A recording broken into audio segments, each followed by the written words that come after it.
In today's video, I'm going to share with you the food that I was able to preserve this week. Welcome to the Water Bucket Homestead.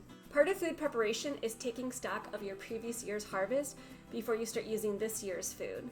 I have some leftover applesauce that I want to use up, so I'm going to make some oatmeal with applesauce. I'm going to add a little bit of salt, cinnamon, and some crushed walnuts, and it makes a delicious breakfast or lunch for the week. This recipe will start with 1 cup steel cut oats to 2 cups of water, and we're going to bring that to a boil. Then I'm going to add about a cup or so of the crushed walnuts and let that mix together. I'm going to add a pinch of salt. Next, we're going to add about a tablespoon of cinnamon, and I'll mix all those ingredients together. I will add in a pint of applesauce. I'll mix that together and bring it all up to a warm temperature. This recipe will make 5 servings, so you can eat 1 serving now and then put the rest of it into 4 portions, and this can last for a week in your refrigerator. You just pull it out, heat it up, and it tastes delicious. This week I am freezing more corn. If you saw last week's video, I shared the steps to prep and freeze the corn. I'll have that video linked in the description box down below. As I mentioned in that video, I placed the kernels from 3 cobs into a 1 quart size freezer bag. If you're new to my channel, welcome. My name is Laura. I am sharing my journey to living on a homestead. As I learn new skills, I'll share them with you. For now, I'm focused on food preservation techniques. On this channel, you'll find weekly videos of food that I find from the farmer's market or local farms, and the recipes that I make with that food. During the month of August, Jessica over at the Three Rivers Homestead challenged herself and others to preserve every little bit each day. If you came over from the Every Bit Counts Challenge, comment down below and let me know. If you too make videos, please let us know in the comment section so that we can check out your video. Don't forget to subscribe and click the notification bell so that later this year you'll see the recipes that I make with this frozen corn. On this day, we're going to dehydrate dill in an oven.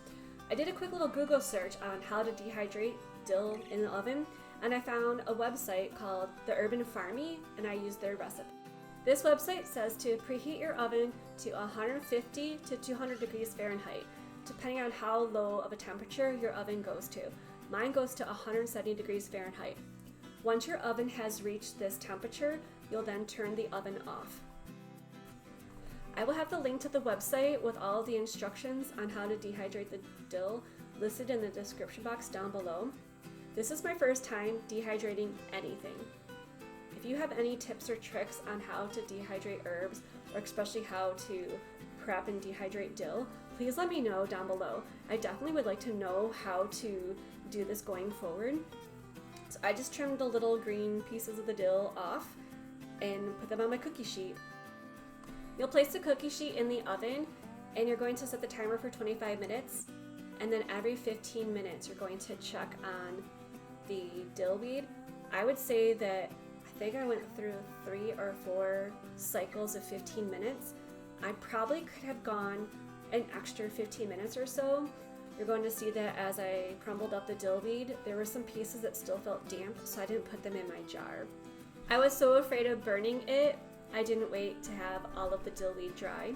So next time I know I can go another 15 minutes or so before all of the dill weed has been dried. You can place the dried herb into the mason jar.